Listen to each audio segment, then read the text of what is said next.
Hello and welcome to the Sunday Guardian show by Joyeeta Basu. Viewers, as you know, Mr. Trump has been sending out on Truth Social one truth after another about Jeffrey Epstein. He has been telling his followers, particularly the MAGA base, that they can stop following him. He doesn't need their support if they insist on the release of the Epstein files. And it seems, I mean, there's a lot of political turmoil as well going on in the US. And how will that possibly impact the US geopolitically in terms of its foreign policy and external affairs? Now, to discuss this, I've got a very special guest from the US, Cliff Smith, who is lawyer and a former congressional staffer, and is also a freelance columnist on geopolitics. Welcome to the show, Cliff. Thank you. Well, I'm glad to be here. Okay, Cliff, uh, what is happening in Washington? You are in Washington. So, first tell me what is happening in Washington right now. Well, on the issue you mentioned with Jeffrey Epstein, it's very hard for people that have not lived in America and sort of felt the vibes to really understand. But Trump was a very unconventional politician with a very unconventional resume, to put it mildly, when he got into politics. And sort of the story that he tells himself and that he tells his supporters is that there is this corrupt Washington elite, and that he is the one person that can see through it and punch through these problems to make a difference and sort of, defeat the corrupt Washington machine. Now, I mean, that's not completely unusual rhetoric. In different ways, many politicians have said things in that same nature, but given his lack of a resume in politics before going straight for the big job, this sort of grand narrative was a big part um, of what he sold to his supporters.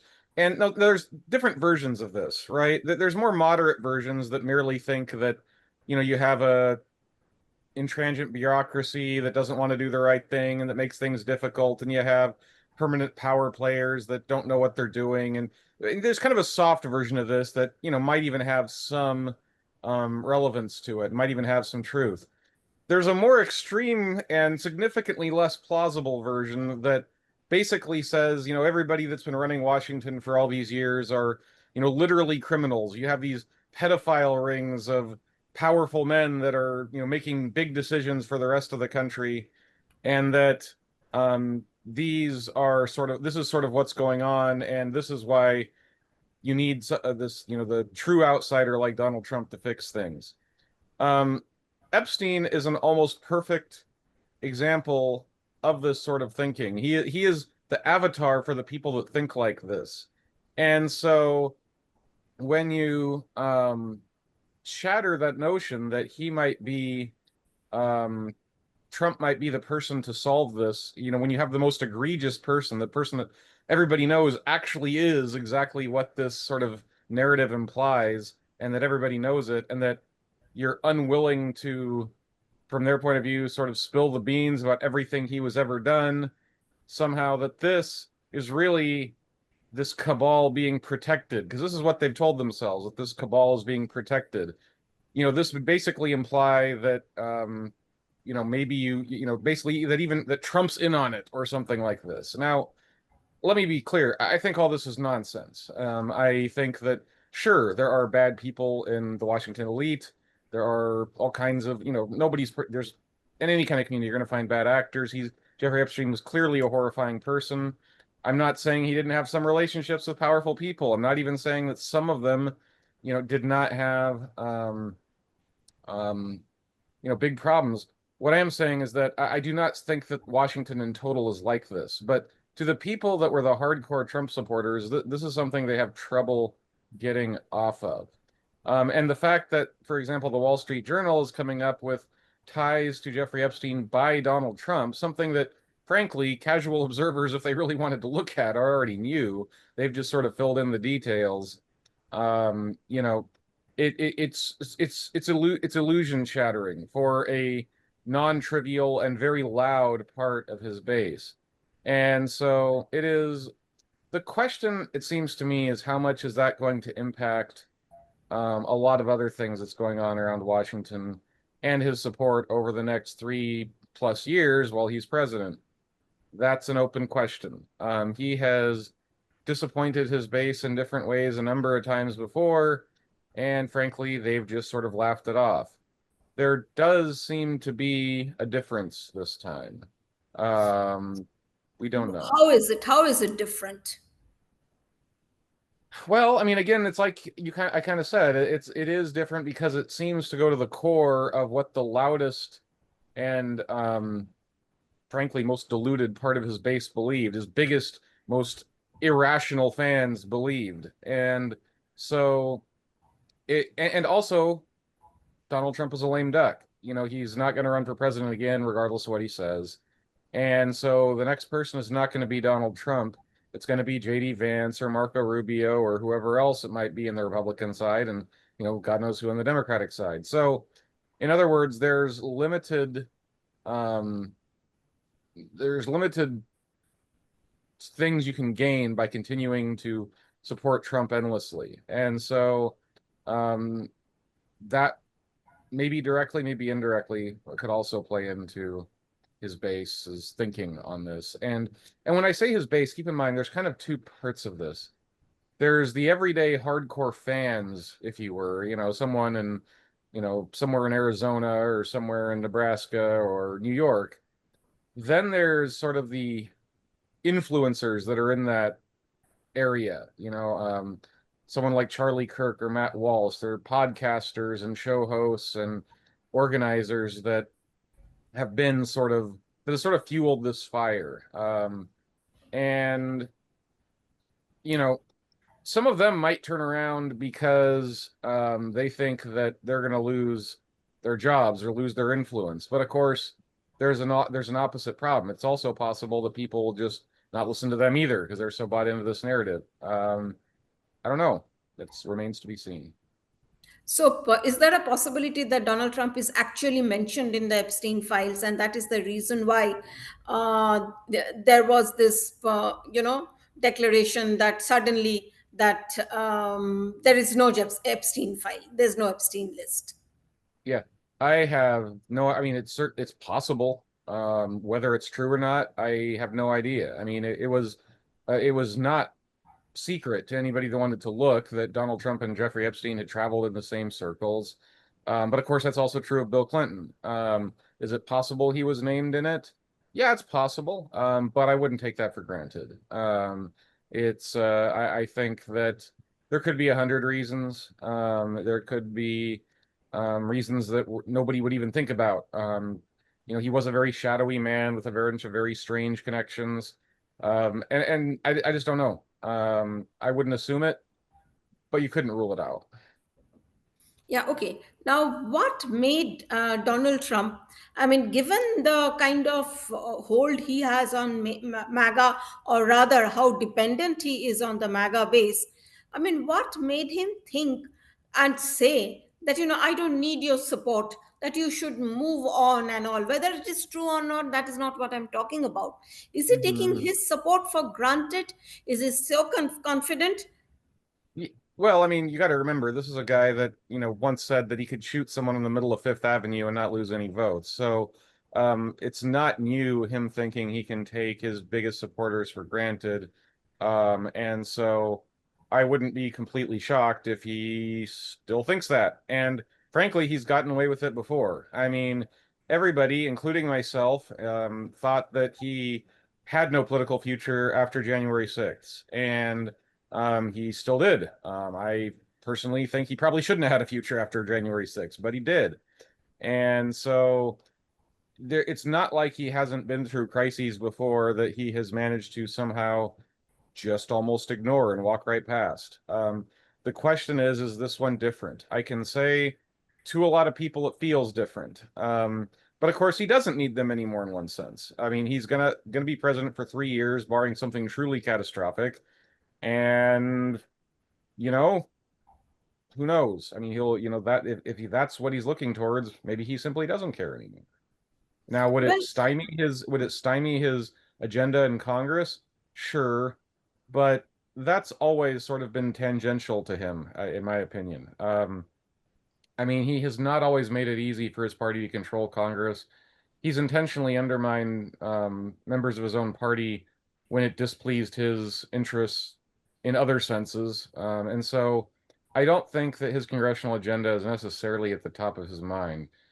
In his own way, weird way of handling politics, I think, him being the center of attention really is sort of his goal. And so from that point of view, maybe he doesn't need them anymore, or at least for now. We'll see. It seems I can call him MAGA ideologue, perhaps. Steve Bannon has talked about there's a possibility just on this Epstein issue, the Republicans may even lose up to 40 seats in the midterms. And there's another pollster which the MAGA base, in particular, take very seriously. Richard Barris, perhaps. And I think he's also saying because the anger is such in the MAGA base that it can hurt Trump majorly in the midterms, which is next year. Oh yeah, sure, it's entirely possible. Frankly, if anything, I think Steve Bannon saying Trump could lose 40 seats is almost cautious. I mean, you got to remember, I mean, in the 2010 midterms, the midterms, as anybody who pays close attention to American politics knows, usually goes against the party that holds the White House. There are very few exceptions. And in 2010, when Barack Obama was president, the Democrats lost 63 seats in the House. Now, that did come from a very high watermark. The Democrats had gained so many seats in 2006 and 2008 that they had a lot of seats that were relatively easy for Republicans to pick up. But no, I think, Republicans barely held this House even when Donald Trump won.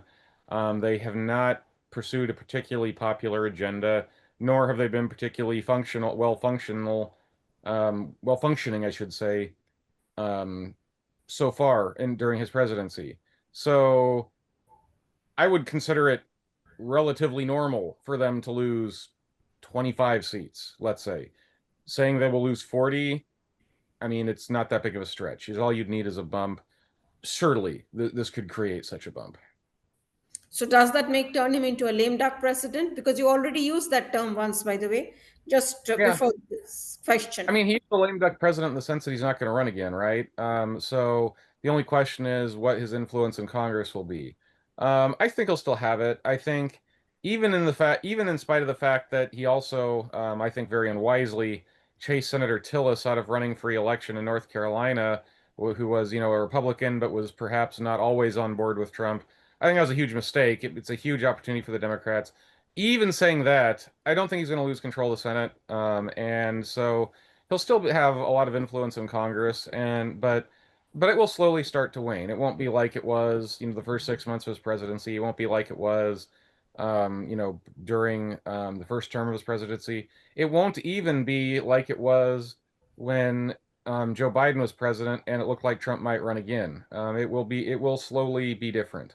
If it is not different, it will be the first time in American history where it's not different. It's always been different as presidents, start to reach the end of whatever their terms are going to be. So would you say that Trump, because it is his, perhaps it is his last term, is he in search of a legacy? And all the moves that particularly he is making internationally, I would say, is he actually, is it a fact? Because there's this big buzz internationally that he is so desperate for a Nobel Peace Prize that many of his moves are actually, driven by that. I mean, how can policy I mean, be driven by, I would say, ego in this case?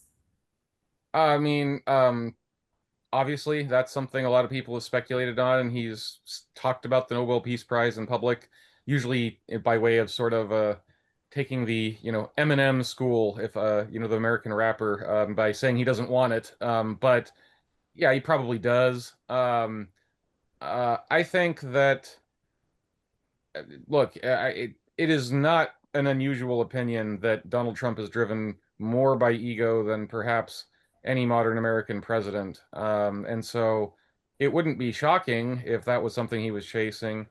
Um, it would be, I have trouble seeing him actually.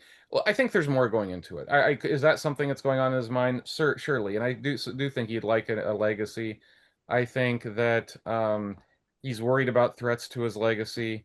Um, And I think that that is driving some of his thinking. That's not unusual. Is it unusual in the way he's going about it and the level of importance he puts on it? Yeah, probably. Whether or not how much this is driving his considerations versus other things, it's going to take a psychologist and historians and a lot of other stuff that I don't have right now. Ask me in 10 years or 20 years when we have access to a lot more records and a lot more time to marinate in it.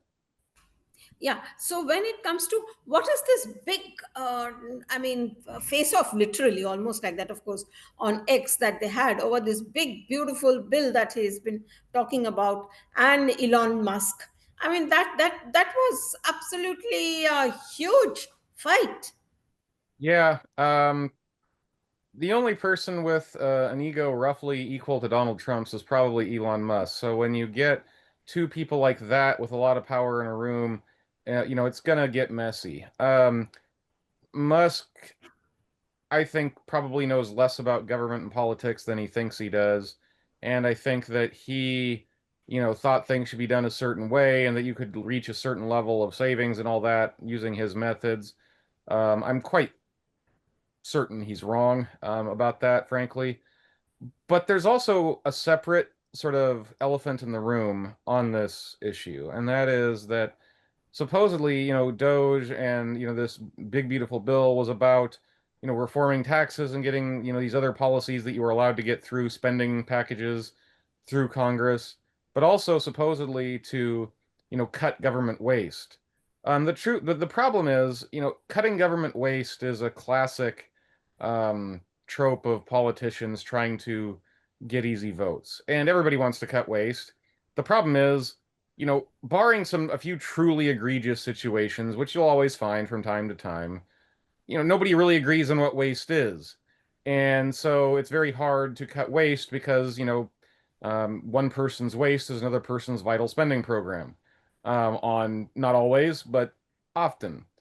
Moreover, and perhaps even more importantly, Trump, from the beginning of his political career, at least the modern one, where he was serious about it, had an internal contradiction in what he was saying. And that was he talked about cutting spending and all this kind of stuff and, sort of trying to get the fiscal hawks of the GOP on his side by, oh, we'll fix all this spending and stuff. But he also needs a powerful military. He promised to restore, the military to its former might. And he promised not to touch Social Security or Medicare. Anybody that understands how Social Security and Medicare, retirement pensions and medical expenses for older people, anybody that understands anything about the American government and its spending system knows that by far, its biggest expenditures are on these kinds of retirement programs. It is literally impossible to fix America's, debt and deficit issues without touching these programs. So, in other words, it's hard to sell cutting government spending when you really can't do it because you've already promised not to cut the programs that where the most of the money is.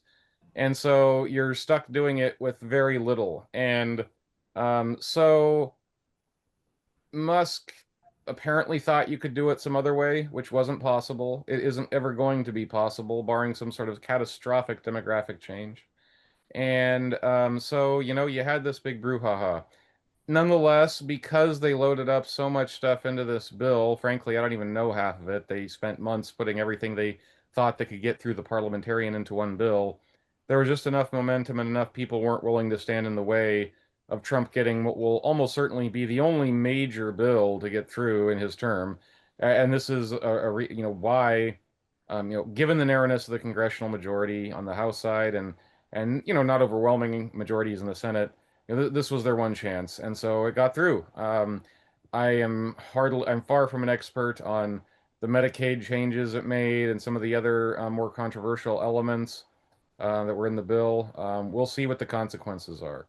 I would warn people, one thing I'm seeing a lot is people talking about, oh, this bill is so unpopular. This is, the truth is almost every big bill Congress pushes out is unpopular because its opponents can always sit here and point to this part or that part that some constituency doesn't like and sort of go after the bill.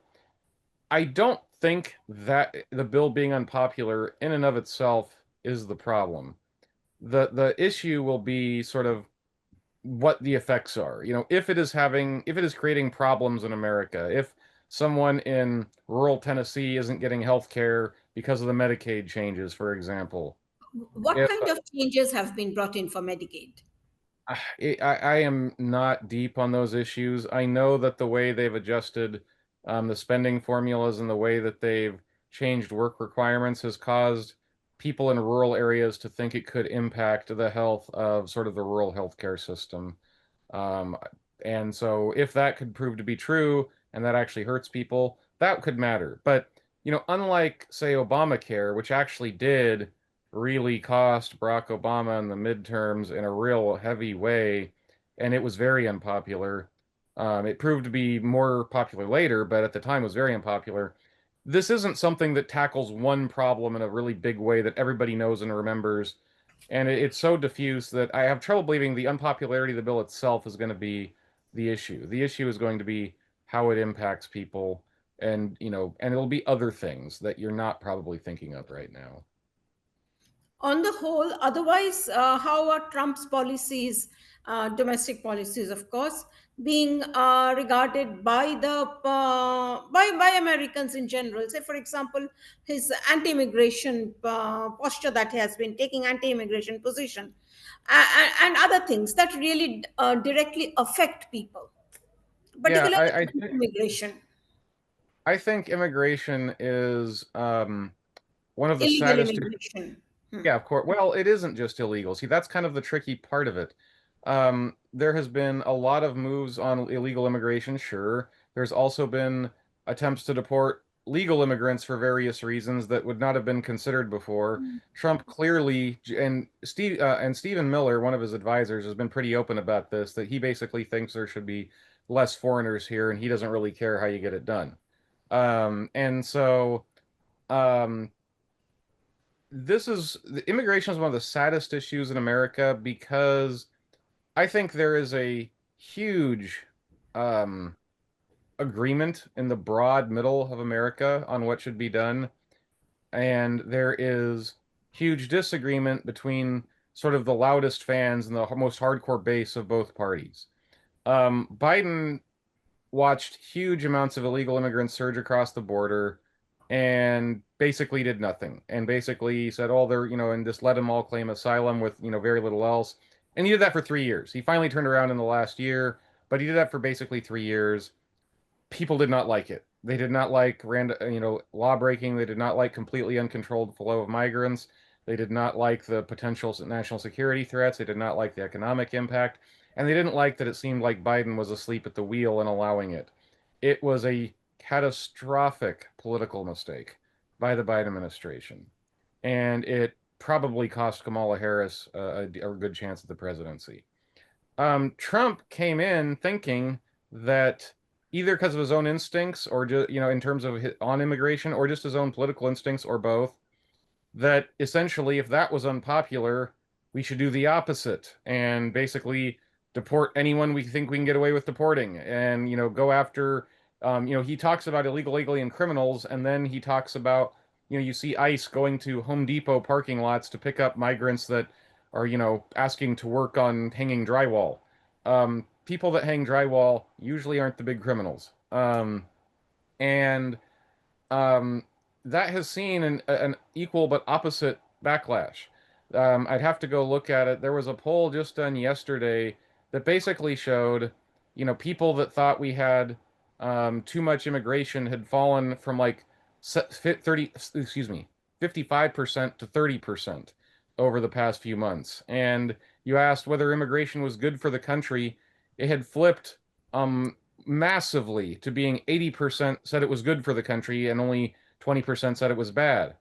Um, the pendulum has swung completely in the other direction, at least for the time being. And the mistakes of Donald Trump's administration on this, some of the more colorful deportations and stuff, have not played well. And so right now, he's in a very rough spot. this is one issue I think that his administration is dug in deep enough on that I doubt they're going to change policy significantly. I would be very surprised if they did. Um, but we shall see. It is maybe they will, but I think they're going to have trouble doing that. This more than the big beautiful bill will be sort of his version of Obamacare, the thing that really hurt his party in the midterms and potentially hurt his popularity, because his base really wants it, as did Obama's and Obamacare, but the vast middle is a lot less sure. So it's gonna get bouncy. How are the Democrats positioned right now? How are they placed? And in this context, of course, I will be, before we talk about Trump and global, uh, whatever the turmoil he's causing over there, I'll also talk about Zohran Mamdani in particular in this Yeah. context. Well, you So, mentioned Zohran Mamdani. does That Zohran Mamdani has he come to epitomize the Democratic Party? uh, well, Donald Trump and his supporters are certainly going to want it to be that way. Mamdani was a huge gift to the Trump administration. He is, I mean, by any rational definition, a communist. I mean, he quotes Karl Marx, talks about, controlling the means of production. He is young and inexperienced. He's very good on camera. His solutions are wildly impractical, and everybody that knows anything kind of knows it. Now, you've had people like that get power before and get sobered up really quick. Um, but you also have had situations where they're just extremely incompetent and create lots of problems for whatever party they belong to. It remains to be seen. I do, however, think that let's put it this way. I think that the Democrats, that the fact that they are dealing with this issue shows their weakness. I do think that's true. They had the same dynamic play out in 2020. But Joe Biden, who was the most moderate member of the field in the presidential race, came out on top, and it sort of squelched the loudest, most irrational voices in the party. Now that side is sort of out for blood, and that's good for Trump. It's not going to be good for them long term. They have not figured out a consistent way to deal with these kinds of problems. All that said, I do think it's very possible to overread his importance. I think it will matter a lot to New York Republican members of Congress in New York State and perhaps the surrounding region. It might matter to the New Jersey governor's race, to maybe the New York governor's race in 2 years. There's ways it could matter. Um, I doubt it will be a nationwide, huge, defining issue for the midterms. Why? I don't think it'll be a defining issue for the midterms because they're already polarizing people on the left. You have Bernie Sanders, you have Alexandria Ocasio-Cortez, you have all these people that are already sort of the far left polarizing politicians. Having it be mayor of New York City rather than a congresswoman from New York or a senator from Vermont probably won't make a whole lot of difference. And has the Democratic Party been able to come out of that social issues that they were concerning themselves with, in particular transgender and pronouns, as people have started talking about it? And one of the reasons perhaps why Trump came with back with such a majority, such a huge majority. So has or is the Democratic Party still mired in that toxicity? Because that's the only word that Uh, comes to my I mind. I think that they have been burned, and I think that they are certainly a lot more quiet about it. The loudest activists are still going to be there. On the transgender issue in particular, they went so far, and were saying things that were so irrational that I think they got burned as hard as they're going to get on that. And I think they're going to abandon it at least rhetorically. And I don't think it's going to be um, that's the only thing to define them going forward. If it does, I mean, yeah, they're in big trouble. They're going to, but I don't think that's going to be the case.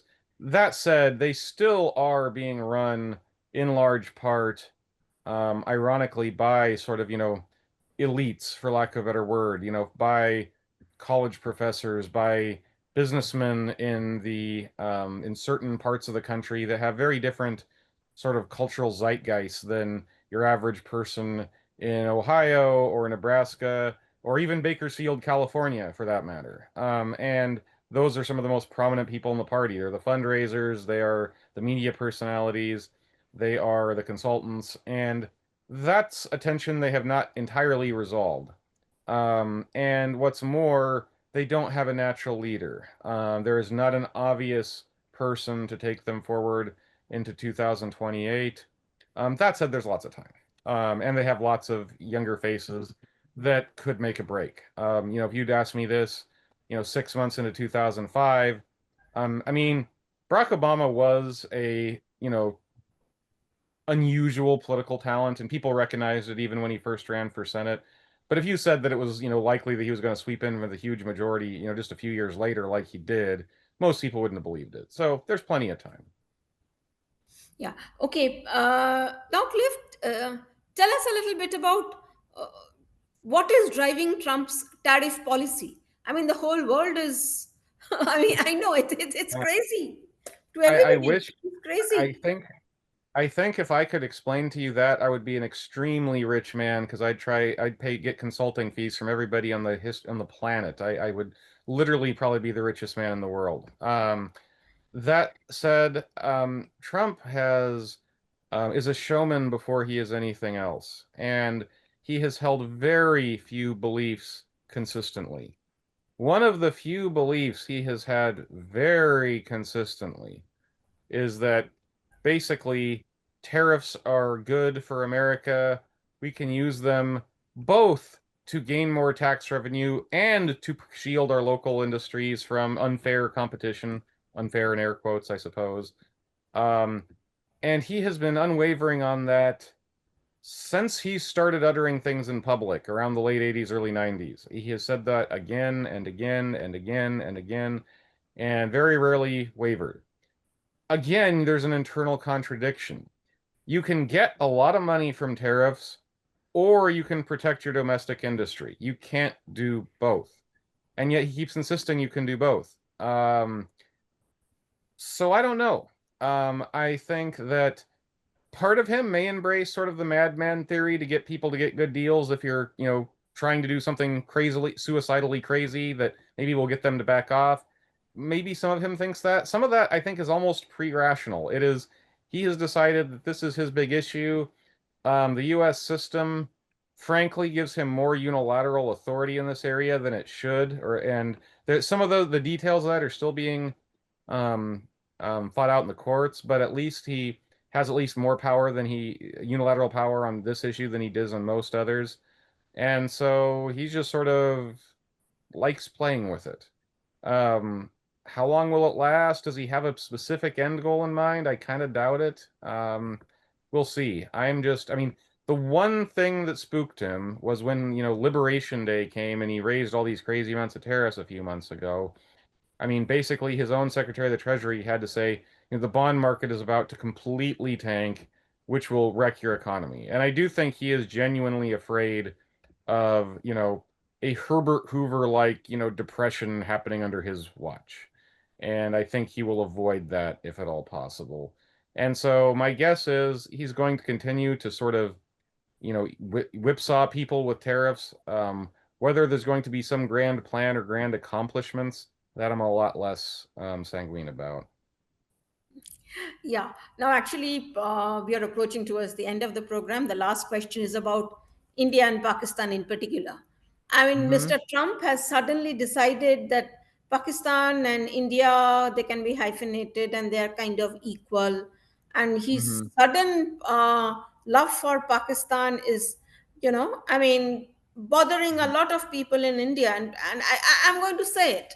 People here have turned against Mr. Trump in a very big way.